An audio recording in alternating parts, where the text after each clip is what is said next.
She was the woman no one ever looked at, the cheapest coat in the room, the chair in the corner, the consultant they forgot to thank the analyst they fired for seeing too much. For 2 years, the city of Chicago looked straight through Eva Marlowe like she was made of glass. And then, one rainy night, she sat down across a steel table from the most dangerous man in the city, a Mafia boss no detective had ever cracked.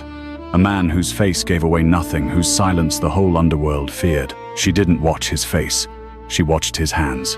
And in 10 minutes, this invisible woman did the one thing no one on earth had ever done to Luca Moretti. She read him.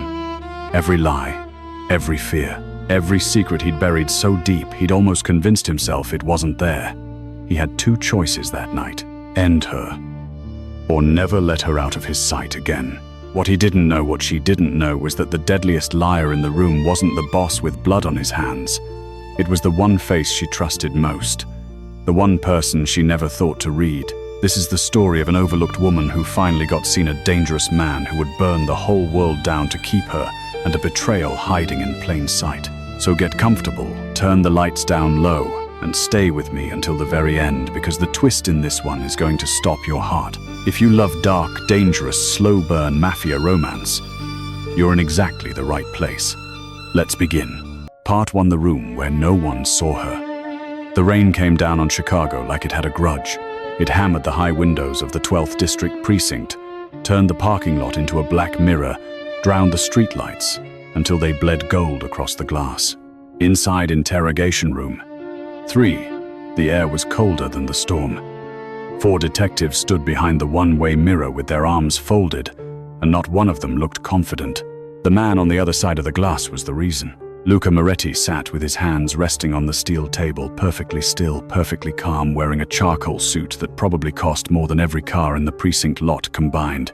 He had been in that chair for 2 hours. He had not asked for water. He had not asked for his lawyer, though 3 of the best in the city were already filling the hallway outside. He simply sat there, dark eyes half lowered, as if the entire machinery of the law were a minor weather event he was politely waiting out. They had brought him in on a homicide. A rival captain named Bruno Sallo had been found in a parking garage with 2 bullets in his chest and his watch still on his wrist. Not a robbery, a message. Every instinct in the building said Moretti. Every piece of paper said nothing at all. He's a wall, Detective Halloran muttered, dragging a hand down his stubbled jaw. Ray Halloran was the kind of cop the others trusted on sight, broad, warm, the loud laugh, the steady hand on your shoulder. 2 hours, and he hasn't blinked wrong once. We've got nothing that sticks. Then we let him walk, said Vance, the lieutenant, and we look like clowns on the 6 o'clock news. In the corner where the light didn't quite reach, a woman shifted in a plastic chair and said nothing. No one looked at her. No one ever looked at Eva Marlowe. She was 31, slight dark hair pulled back in a way that said, "Don't notice me." A county ID clipped to a coat that had been respectable 4 winters ago. She was a consultant, which in this building meant not really one of us. 2 years ago, she'd had a real title and a real office and a federal contract until a case went sideways and a senior agent needed somewhere to put the blame, and the word that got stapled to her file was unreliable. Reads too much into things. Imagines patterns that aren't there. The kind of word that follows you. She'd been grateful when Chicago PD let her sit in corners for a consultant's fee, and she'd learned to make herself small enough that they forgot to resent her for it. She had been watching Luca Moretti's hands for 2 hours, not his face. Everyone watched the face that was the mistake. The face was the part a man like that had spent his whole life learning to control. The face was the lie he wanted you to read. So she watched the hands, the throat, the small muscle below the left eye, the breath at the bottom of a sentence. She watched the places the body forgets to guard, and in the last 10 minutes, she had seen something. "Let me go in," she said.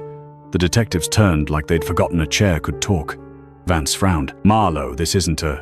You're going to release him in 20 minutes, she said, standing, smoothing her coat with hands that weren't quite steady. "Give me 10 of them. If I'm wrong, you've lost nothing. You already have nothing." Halloran studied her, then gave a small nod that the others took as permission. He always had a way of making a room agree with him. 10 minutes, he said. "Don't get cute." The door of interrogation room 3 opened and Eva walked into the cold. Luca Moretti did not look up right away. That was its own kind of message: "You are not worth the turn of my head." When he finally raised his eyes, they moved over her the way you'd glance at furniture, cataloging and dismissing in a single pass. Small woman, cheap coat, no weapon, no rank, no threat. She sat down across from him. She folded her hands on the table to mirror his, and she said nothing at all. A full minute passed. The rain filled it. "You're not a detective," he said at last. His voice was low, unhurried, almost gentle. The voice of a man who has never once in his life had to raise it. "They send you in to make me comfortable." The soft one, the listener, the faintest curve touched his mouth. "It won't work, but I admire the effort."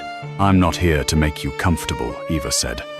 "I'm here because you're lying, and I'm the only one in the building who can prove it." Something flickered behind his eyes.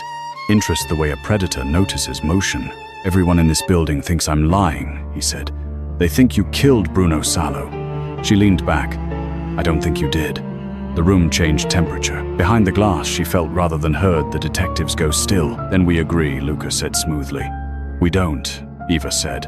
"Because while you've been sitting here letting them fail to pin a murder on you, you've been lying about something else, something that frightens you more than a homicide charge. And you've been lying about it for 2 hours without moving a single muscle in your face."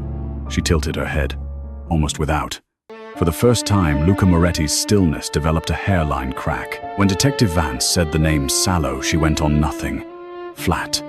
A man hearing the name of a stranger. But 40 minutes ago, when he mentioned the dock fire on Ashland, the one in the papers, the warehouse, the 3 men who burned your right hand closed. Just slightly, your thumb pressed into the side of your index finger here. She touched her own hand to show him.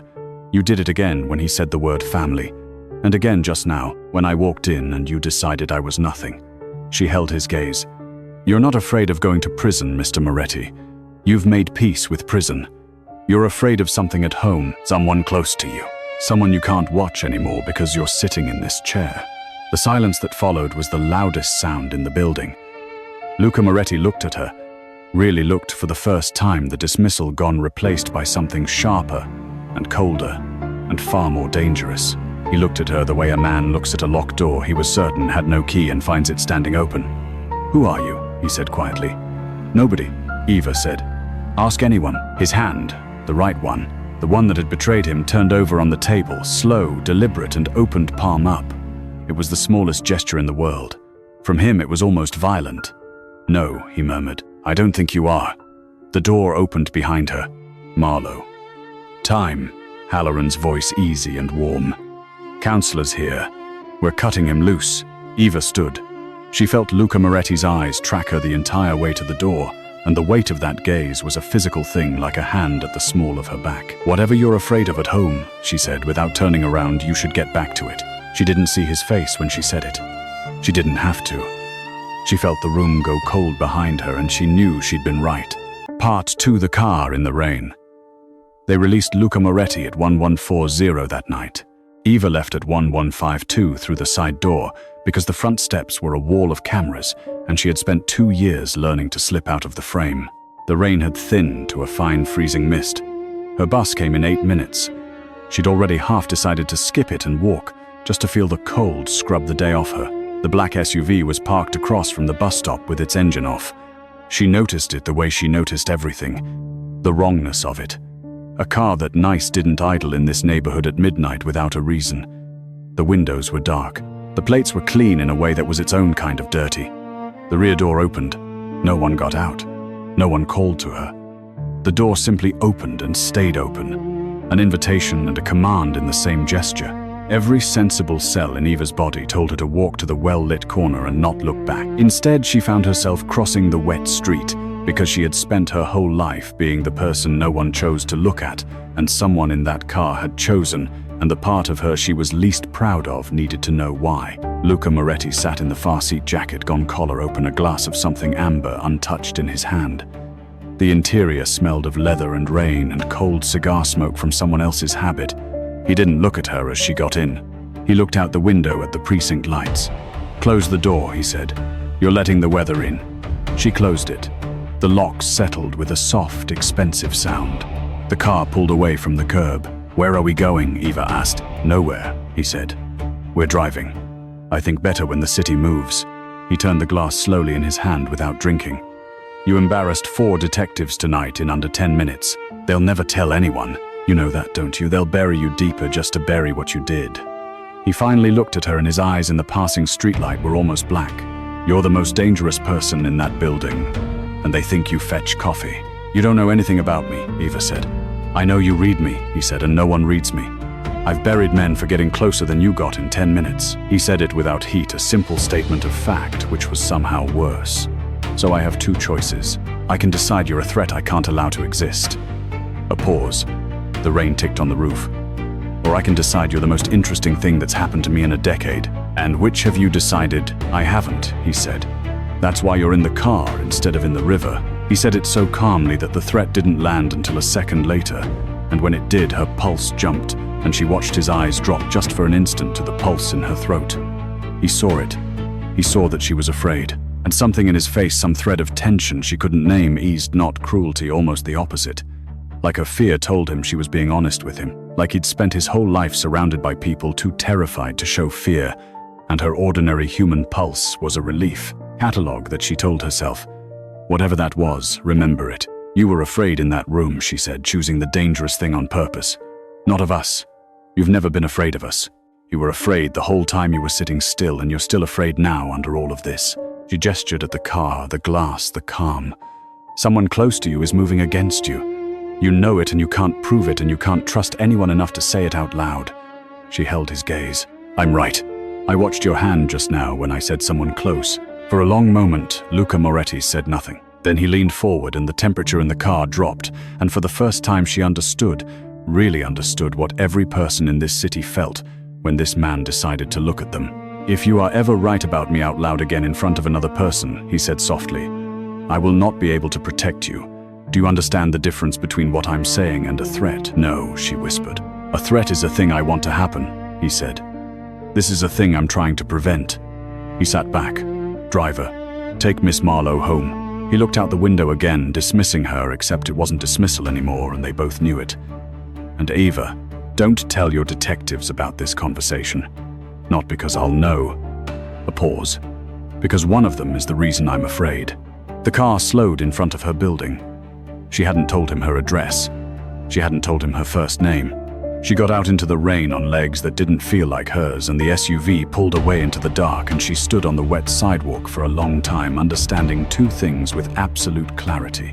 The first was that she should never see Luca Moretti again. The second was that she was going to. Part 3, the man who hated being seen. He sent a car for her 3 days later.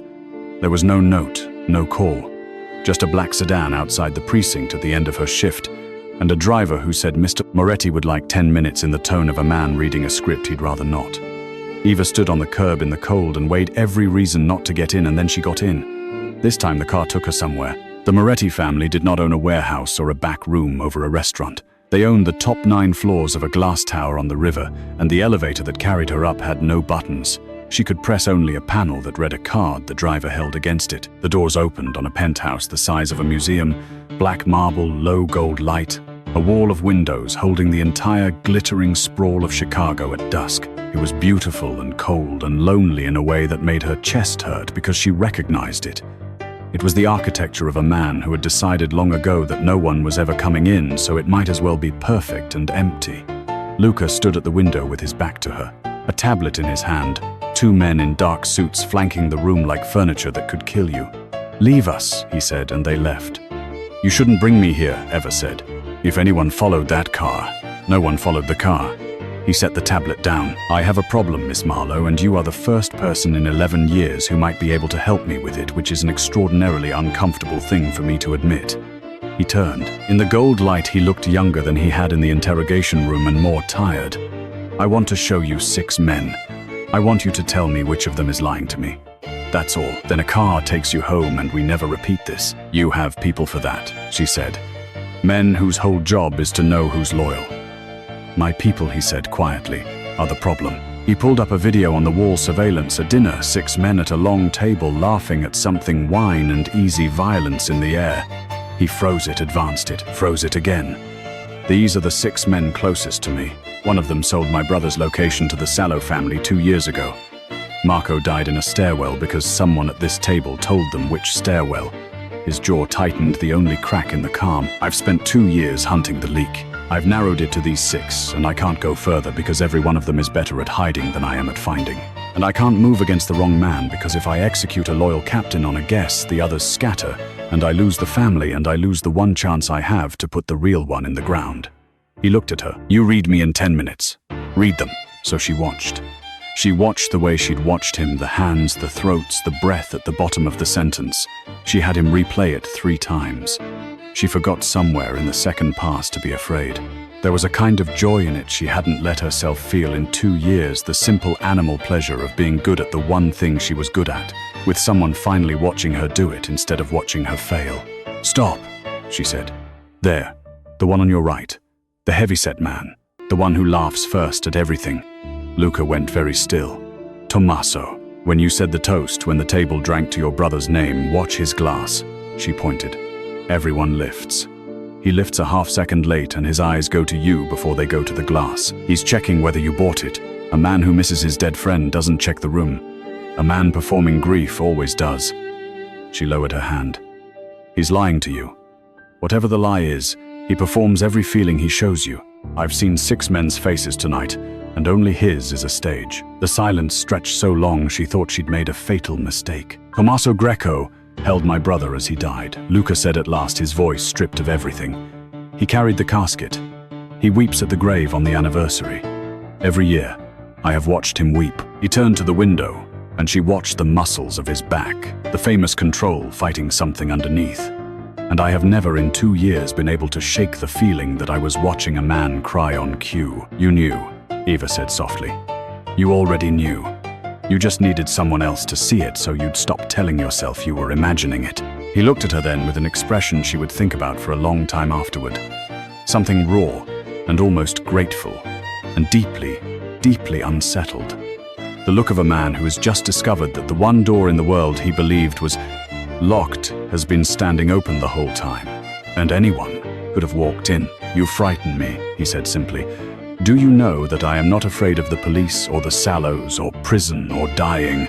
I am afraid of you because you can do to me what I do to everyone else. He came closer, slow, and stopped an arm's length away, close enough that she had to lift her chin to hold his eyes. And the part that should terrify me, he said lower, is that I keep sending cars for you anyway.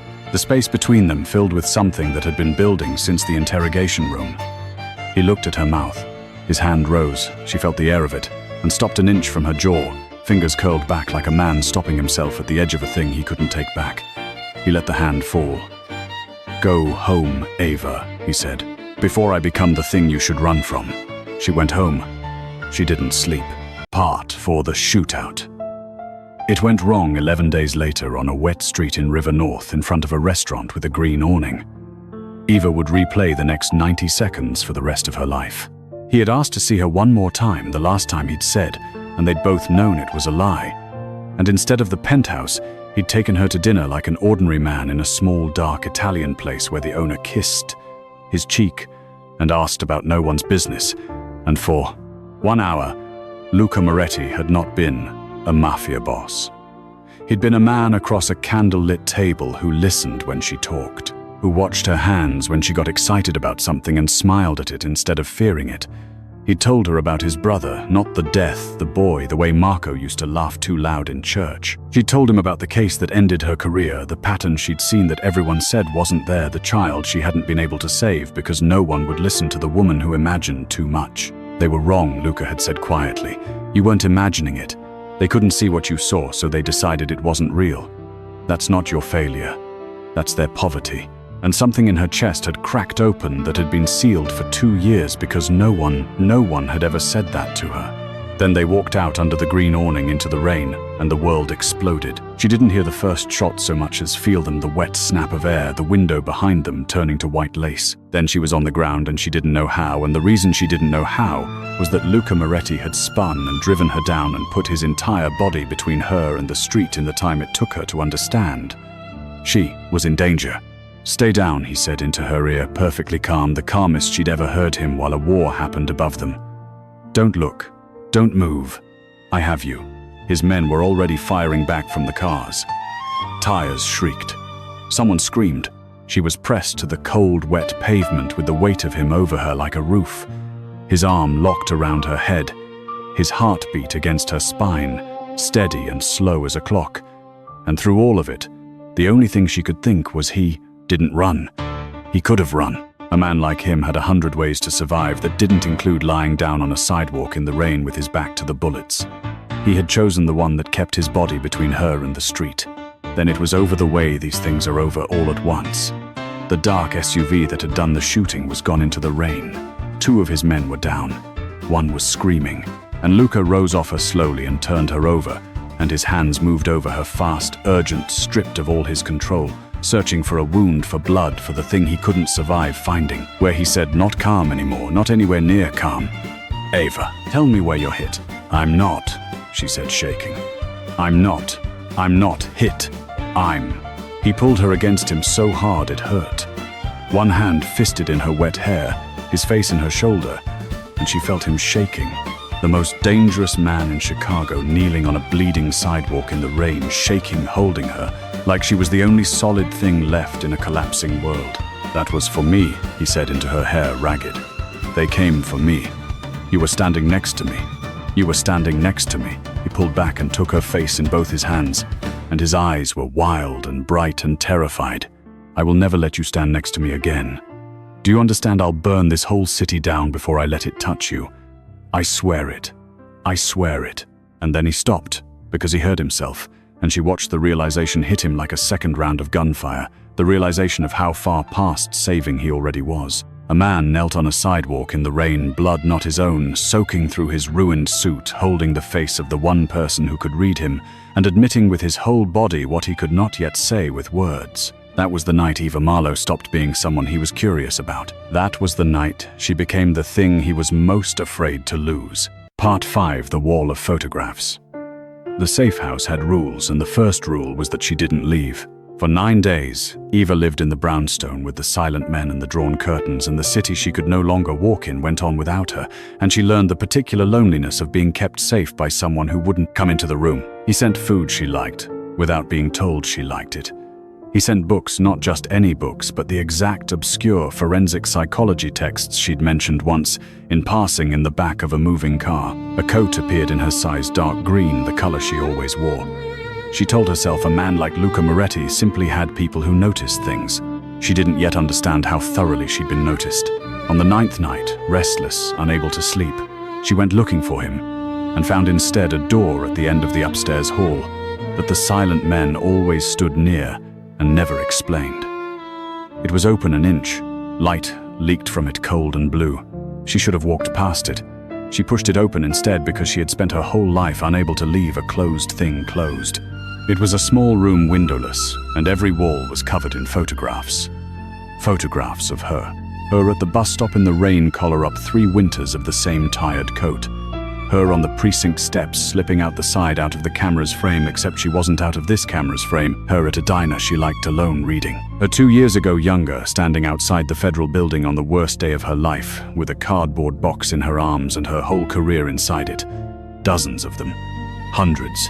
A timeline of a woman no one had ever bothered to look at, assembled with terrible, tender precision by the one person who had looked at nothing else. She didn't hear him come up behind her. She never did. "I know how this appears," Luca said quietly from the doorway.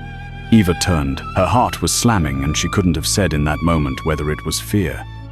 "How long?" she said. "Since the night you got in the car." He didn't move closer. He stood in the doorway with his hands loose at his sides, letting her see him, letting her read him, which she understood now was the most defenseless thing he knew how to do. "I told myself it was caution. You'd seen too much. A man in my position keeps eyes on a loose thread." His jaw moved. "That's a lie I told myself for about a week. The truth is, I had men watching you because the thought of something happening to you while I wasn't looking." He stopped, started again lower. "I have spent 11 years making sure I never needed anything. You walked into a room and read me in 10 minutes, and I have not had a single unwatched hour since because I could not bear the idea of you alone, in the dark with no one between you and the world." "These go back to before the shooting," Eva whispered. "Before anyone knew I mattered to you. You were already." "Yes. Why didn't you ever come to me?" 2 years I was invisible, Luca. 2 years no one looked. And you were." Her voice broke on it. "You were out there, looking, the whole time. Because looking was all I was allowed," he said, and the control finally cracked all the way through. Because the moment I let you see me looking, I made you a target exactly the way you became a target the night they shot at us. Everything I touch, the city tries to take. The kindest thing I could do for you was love you from across a street and never let you know." He gestured at the walls, the hundreds of stolen, careful, reverent images of an overlooked woman. "This is not a thing I'm proud of. It's the only way I knew how to keep you and protect you at the same time, and it's monstrous, and I know it's monstrous, and I did it anyway because the alternative was a world where no one was watching over you, and I couldn't survive in that world." The blue light hummed. Eva looked at the wall, at herself seen hundreds of times over by the one person who had never once looked away and felt something she had no name for and would spend a long time learning. "Anyone else," she said slowly. "And this would be the most frightening thing that ever happened to me." She turned to face him fully. "You know that. You're standing in the doorway instead of the room because you're braced for me to run." "You should run," he said. "It would be correct."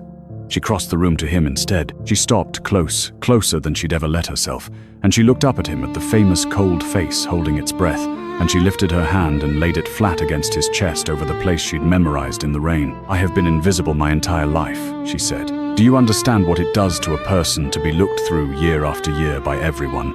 To imagine things and be told, you imagine them to see things and be told they aren't there to need someone to notice and have no one ever notice." Her eyes filled, and then I find out that all that time, all those years, I thought no one in the whole world saw me. There was one person who couldn't stop. She pressed her palm harder against his heartbeat. "I'm not running, Luca. I should. You're right. But I've been alone in the dark my whole life, and you're the first one who ever stood in it with me, even when I didn't know you were there." Her voice dropped to almost nothing. "Don't you understand? This is the most frightening thing that ever happened to me. And it's also the first time I've ever felt safe. Both at once. That's the whole thing. That's everything I am standing in this room." His hand came up and covered hers against his chest and held it there, and she felt the slow, violent shudder go through him. "I almost touched you on the sidewalk in the rain," he said hoarsely. "In the car, in the penthouse. 12 times. I stopped every time because I decided wanting you was a danger to you." His forehead came down to rest against hers. His breath was unsteady. "I'm so tired of stopping, Eva." "Then don't," she whispered, but he did. He pulled back barely an inch, his hand still locked over hers, and she watched the war happen on the face that the rest of the city believed was made of stone. "Not here," he said. "Not in this room, with this on the walls. When I touch you, it won't be in a room I built out of being afraid to lose you. It'll be after, when you're free, when there's no city left that can take you, when you choose me with the doors open and the lights on and nothing held over your head." He kissed her forehead, slow, reverent, a vow. "I've waited 2 years to be allowed to want you. I can wait a little longer to deserve it." He stepped back into the hall and the blue light fell across the hundreds of images of her, and he looked at the wall one last time as if memorizing a thing he was about to give up. "Take them down if you want," he said. "Burn them. You never have to be watched again. From now on, you're seen because you let yourself be seen, never because someone took it from you in the dark. A breath. That's the difference. I should have understood it years ago." He left her there. She didn't burn them. She stood in the blue light a long time, looking at the only proof she had ever held in her hands that she had been worth looking at. And for the first time in 2 years, Eva Marlowe cried. Not because no one had ever seen her, because someone always had. Part 6. The thing she wasn't supposed to see. He hid her after that, and she let him, and she told herself. She let him for her safety. And not because the safe house was the first place in 2 years that felt like being chosen. It was a brownstone in a quiet neighborhood owned through 6 shell companies, watched by men who never spoke. He came at night. He always came at night. They didn't touch. He wouldn't. And she understood now that his refusal was its own kind of devotion. A man who had decided that wanting her was a danger to her, and so would not allow himself the wanting. They sat in the dark and talked. She read him by lamplight, and he let her, the way you'd let one person in the world hold a knife to your throat. Because the trust was the whole point. And slowly watching him, she started to see something that didn't fit. The city believed Luca Moretti had killed Bruno Sallo in that parking garage. The city believed it because it was useful to believe, because it kept the fear high and the peace expensive. But Eva had spent weeks now learning the exact geography of his lies, and the night she finally asked him directly, "Did you kill Sallo?" She watched his face do the thing she'd taught herself to find. Nothing. Flat calm. A man hearing the name of a stranger. He was telling the truth. He hadn't killed Sallow. But when she asked the next question, then who did his right hand closed, thumb to the side of the index finger? The old tell. The one he made when he was protecting something. You know who killed Sallow, she said slowly. And you've let the whole city think it was you. Why would you take credit for a murder you didn't commit? He was quiet for a long time. Because the man who did it, he said, finally did it to start a war between me and the Sallows. He wanted us to bleed each other until there was nothing left for either of us to hold, and then he'd take what was left. If I deny Sallow's death, I look weak, and the Sallows come for me anyway, and the war happens exactly as he planned. If I claim it, I control the war. I decide its speed. I keep my people alive a little longer while I find him. He looked at her. Tommaso didn't act alone, Eva. A captain like him doesn't have the reach to start a war between two families. Someone outside fed him. Someone with access to both sides. Someone who could move information between the police and the families like water. His jaw tightened. I've spent 2 years looking for the leak inside my house. But the leak inside my house has a partner outside it.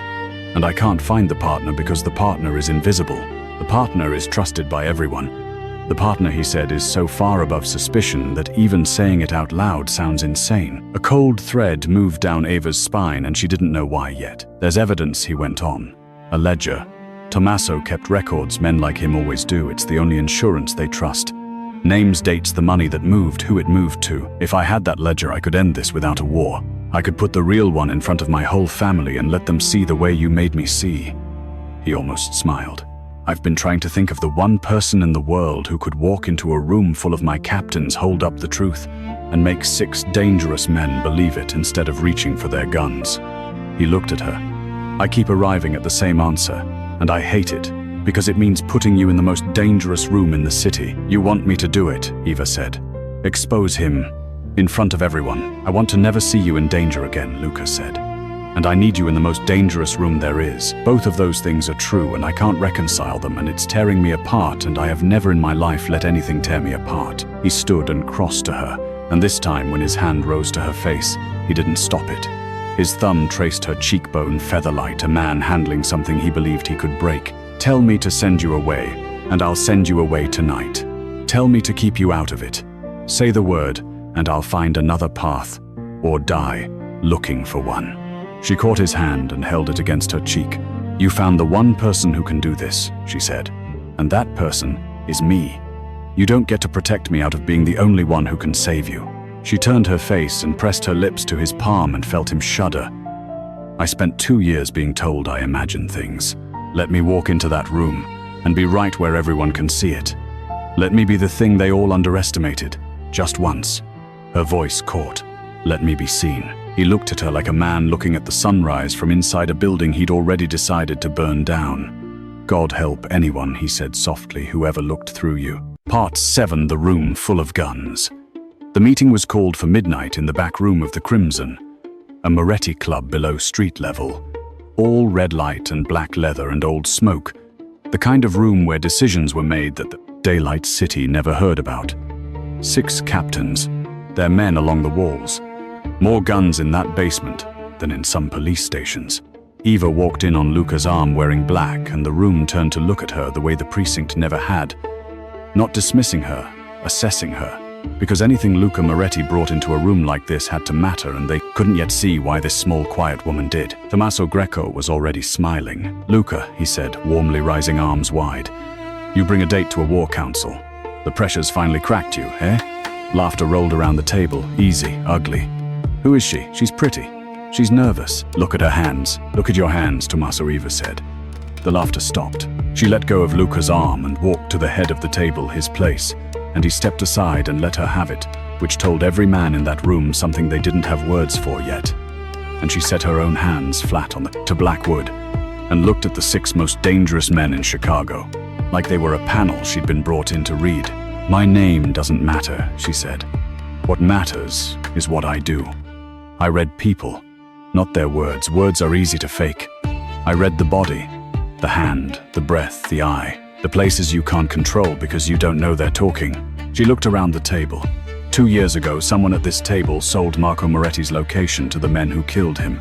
Then he wept at the funeral and carried the casket and cried at the grave on every anniversary.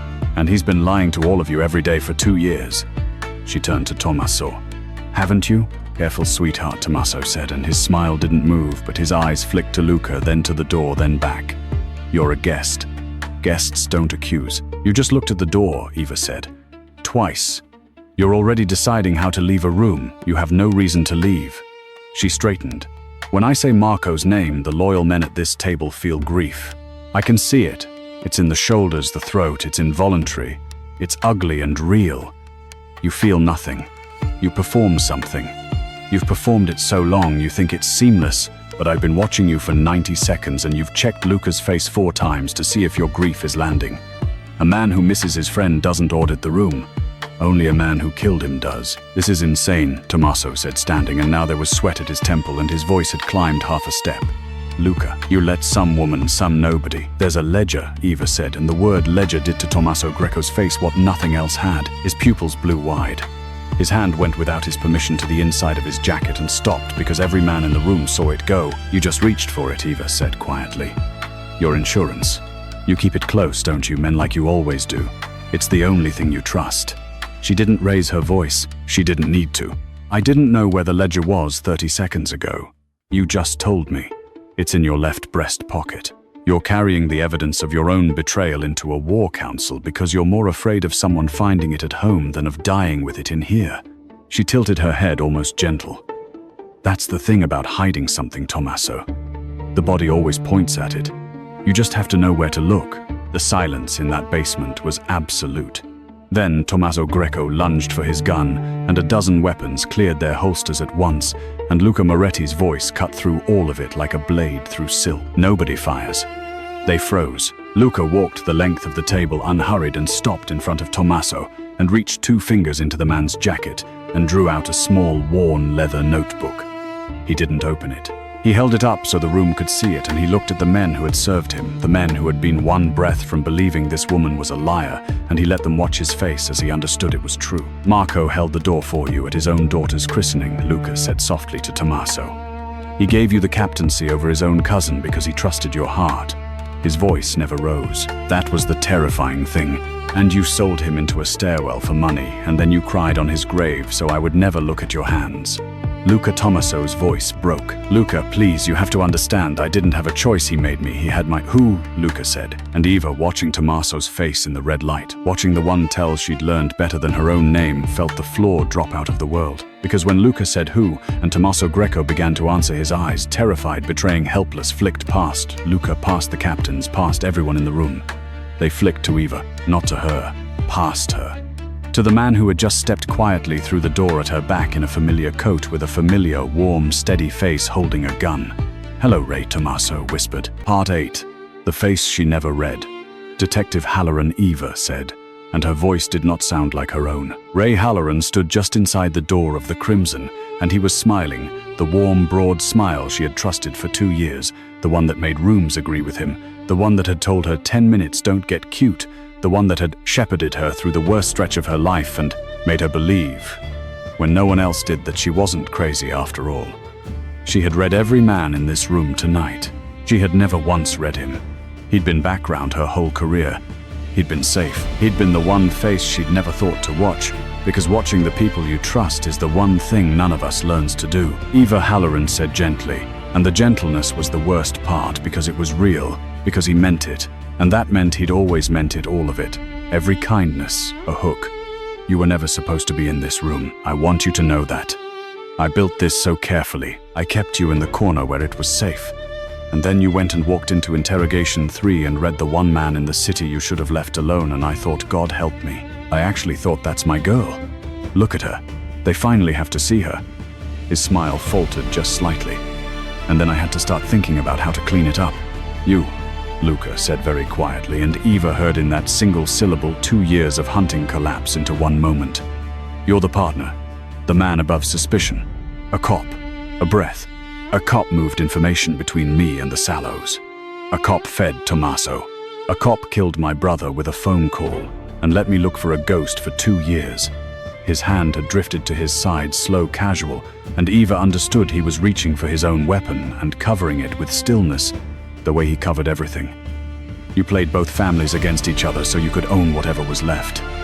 And no one ever looked at you because you're the law. The law is just the biggest family in the city, Moretti Halloran said almost kindly. I'm the only boss who gets a pension. He raised the gun and he raised it at her. Eva, sweetheart, come here, away from him. You don't belong with these people. You never did. Come stand with me, and we walk out of here, and I make sure the world finally knows your name, the analyst who took down the Moretti family. You'll have everything they took from you. I'll give it to you. And for one heartbeat, Eva felt the old pull of it, the thing he'd dangled in front of her for 2 years, the thing she'd wanted so badly she'd never thought to question who was holding it. To be seen, to be believed, to be right out loud in the light with her name on it. Then she looked at Ray Halloran's hands. She looked at them the way she'd taught herself to look at everything. And she saw the truth she'd been too close to see for 2 years, the tiny, constant performance. The warmth that was always slightly aimed, the steadiness that was a choice and not a nature. Every kindness he'd ever shown her replayed now with the volume up and underneath all of it, the thing that had always been there, if she'd only watched his hands instead of believing his face. You don't want to give me anything, she said. You never did. You watched me drown for 2 years and called it kindness because a drowning woman is a useful woman. You needed me grateful. You needed me small. Her voice steadied as she spoke because she was right, and being right was the only ground she had ever truly stood on. You're not pointing that gun at me to save me, Ray. You're pointing it at me because I'm the only person in this room who finally read you, and you can't allow that to exist. She lifted her chin. I know the difference between a threat and a man trying to prevent something. You taught me that, actually. By being the first kind your whole life. Halloran's smile died. That's a real shame, he said, and his finger tightened on the trigger. 3 things happened in the same half-second. Eva dropped because she'd been watching his hand and saw the tendon move before the shot, a fraction of warning that was the whole difference between living and dying.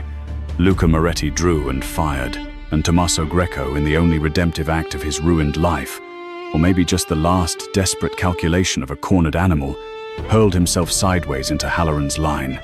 For the man who'd owned him or against him, no one would ever be sure and took the bullet that had been meant for Eva. The basement detonated into noise. When it ended, seconds, only seconds, though they stretched into something geological, the red room was full of smoke and the wrong kind of silence. Tommaso Greco lay still. 2 of Halloran's men who had come down the stairs behind him were down, and Ray Halloran was on his knees against the wall with a dark stain spreading across his shoulder, and Luca Moretti's gun an inch from his forehead, and Luca's hand. Eva saw it. She would always see it. Luca's hand was not trembling at all. This is the part, Luca said softly, where I've spent 2 years imagining I would feel something. Joy. Relief. I imagined it would feel like getting my brother back. He pressed the muzzle to Halloran's skull. It doesn't. It just feels like the end of looking. Luca. Eva's voice. Quiet. Steady. The voice that had walked into interrogation 3.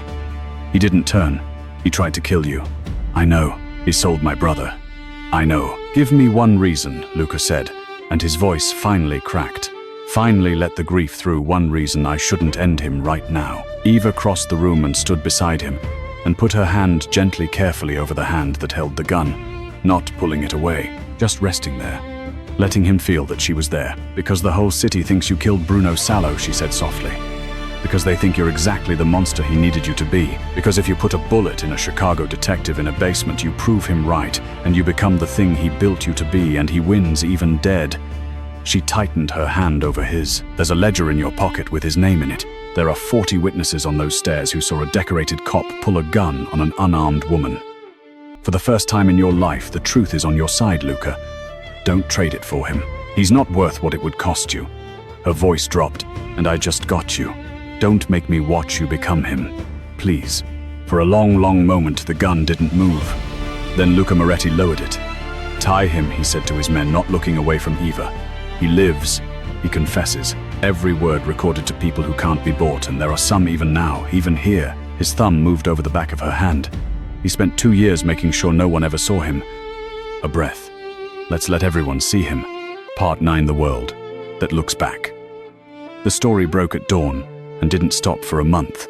Detective Raymond Halloran, 22-year veteran, decorated, beloved, was arrested in connection with the murder of Marco Moretti, the corruption of half a dozen officers, and the orchestration of a war between 2 crime families. for his own profit.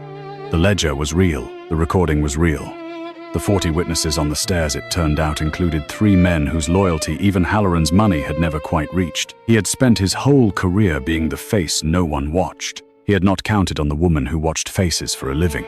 Her name was in every account eventually because the truth was too big to keep her out of it. A behavioral analyst formerly dismissed from federal service whose read of a single suspect unraveled a 2-year corruption network. The same outlets that had once let the word unreliable follow her ran her name now in a different font. The senior agent who had buried her 2 years ago gave a careful interview about how he'd always known she had a remarkable gift. The detectives who'd let her fetch coffee in the corner of Interrogation 3 found somehow that they'd always championed her. The city that had spent 2 years refusing to look at Eva Marlowe could not now look away. It should have felt like victory. Mostly it felt like noise. The thing that felt like victory happened on a different night. On the rooftop helipad of a glass tower over the river, where a man in a dark coat stood at the edge of the city with his hands in his pockets and the wind off the lake pulling at him, and did not turn around when the elevator opened, because he already knew the sound of her step. "They're going to acquit me of Sallow," Luca said. "There was never any evidence because I didn't do it. Funny, for the first time in my life, the truth is going to be useful." He watched the city burn gold and black below. The family's holding. Tommaso's gone. The leak's gone. The man who killed my brother is going to die in a cell instead of a stairwell. A long pause. 2 years I imagined this would feel like the end of a war. It feels like the start of being alone in a very quiet house. Eva came to stand beside him at the edge of the world. "You're not alone," she said. "I know what I am," he said quietly. "I know what these hands have done. You read me better than anyone alive. You, of all people, know exactly what I am, with no illusions, no mercy, no story I can tell to soften it. You've seen all of it." He finally turned to look at her, and the famous control was gone, and underneath it was just a man who had spent his entire life certain that no one was ever coming in. "So I can't understand why you're still standing here. Everyone who's ever truly seen me has been afraid of me." It's the only correct response. "I'm not afraid of you," Eva said. "You should be. I read you, Luca." She stepped closer until there was no space left to protect either of them. "I've read you since the first night in that room. I watched your hand close every time you were protecting something instead of threatening it. I watched you lie down on a sidewalk with your back to the bullets. I watched you lower a gun because I asked you to when every cell in your body wanted to pull the trigger." She lifted her hand and laid it flat against his chest, over the heartbeat she'd felt against her spine in the rain. "I've spent my whole life seeing what people hide, and what you hide under all the cold and all the blood and all the fear you put in this city, what you hide is that you would burn the world down before you'd let it touch one person you've decided to love." Her voice broke. "You hid it from everyone. You couldn't hide it from me. That's not a thing to be afraid of. That's the only thing I've ever wanted someone to be." He raised his hand to her face, and this time it did not stop, did not curl back, did not fall. This time he cupped her jaw like a man who had finally decided he was allowed one thing in his life that was only good, and he pressed his forehead to hers, and she felt him shaking the way he'd shaken on the sidewalk in the rain. "Most dangerous man in Chicago undone." "Say the thing you said in the room," he murmured, "when they asked who you were." "Say it again." "Nobody," Eva whispered. "Ask anyone." "No," Luca said against her mouth. "Not anymore. Not to me. To me, you're the only one who ever opened the door." He kissed her, then slow and certain, and starved a man arriving somewhere after a very long time in the cold. "Everyone in this city spent their whole lives looking at me," he said when he finally pulled back his thumb, tracing her cheekbone, his eyes holding hers like she was the last solid thing in a collapsing world. "You were the first one who saw me. A breath. I'm never going to stop being grateful for the woman they all looked straight through." The wind came off the lake. The city burned gold below them. The city that had finally learned her name. The city that would never again make the mistake of looking past Eva Marlowe. She stood at the edge of it all, in the arms of the most dangerous man in Chicago, and for the first time in her life, she was not in the corner of the room. She was the reason everyone in it would never look away again. The end. A fictional dark romance. If you couldn't stop listening, there's another woman the world overlooked, and another dangerous man about to learn that being invisible was never the same thing as being weak. And that is how the woman they all looked through became the one person none of them could ever look away from again. If Eva and Luca got to you, if your heart was pounding when she pointed across that table, if you felt it when he lowered that gun because she asked him to then do me one small favor right now, tap that like button, It genuinely tells the channel to bring you more stories exactly like this one. And if you know someone who loves a dangerous, slow-burn mafia romance, a sister, a best friend, the friend who texts you at 2 a.m. about her latest book boyfriend, share this with them. Some stories are better when someone else is losing sleep over them too. Now I want to hear from you in the comments, because I read them all. Who broke your heart more? Luca, or the man who betrayed her trust? Did you suspect the twist, or did it blindside you completely?